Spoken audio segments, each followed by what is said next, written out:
अस्सलाम वालेकुम दोस्तों, अनोखी कहानियाँ सेवन सिक्स के नए एपिसोड में मैं आप सब दोस्तों को तहे दिल से खुश आमदीद कहता हूँ। दोस्तों, यकीन कामिल की आज मैं आपको आखिरी किस्सा सुनाने जा रहा हूँ। बाबा जान के रूहानी आमिल दोस्त के यहाँ हमें एक हफ्ते के बाद जाना था, सुबह 10 बजे।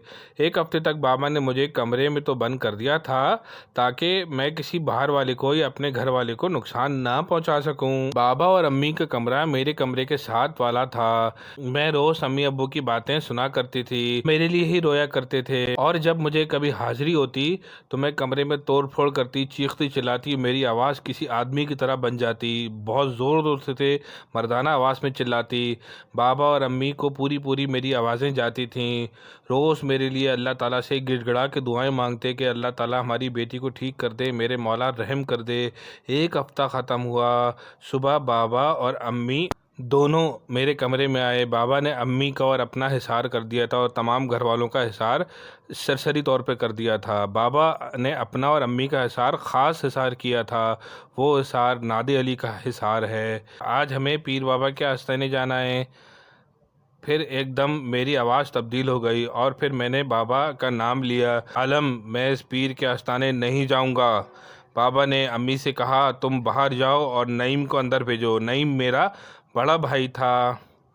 बाबा ने पहले भाई का मुकम्मल हिसार किया। ये हिसार ख़ास तौर पर इस हिसार को नादे अली का हिसार कहते हैं, क्योंकि बाबा के मुताबिक इस हिसार के मौकिलात बहुत ज़्यादा ताकतवर होते हैं।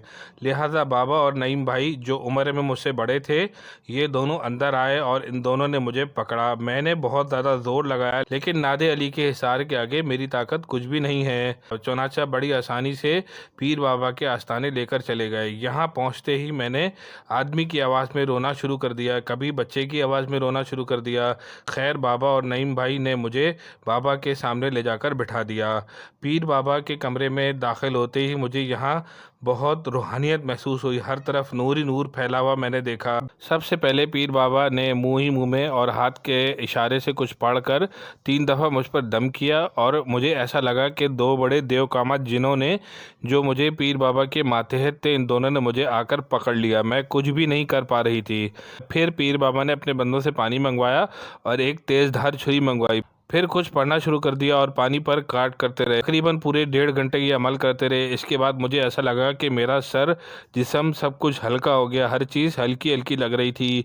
पीर बाबा ने इस जिन को जला दिया था, वो इसलिए कि ये जिन बहुत ही बुरा था। इस दुनिया में जो कुछ होता है वो सब मेरे रब की मर्ज़ी से होता है। मेरी रब की मर्ज़ी के बगैर कुछ भी नहीं होता। अल्लाह पाक ने मेरे नसीब में ठीक होना लिखा था, मैं ठीक हो गई और आज मैं पुरसुकून ज़िंदगी गुजार रही हूँ। दोस्तों, ये थी यकीन कामिल की आखिरी किस्त। अगर आपको ये किस्त अच्छी लगे तो कमेंट्स में राय का इज़हार कीजिए, कहानी को शेयर कीजिए, चैनल को सब्सक्राइब कीजिए। अस्सलाम वालेकुम दोस्तों।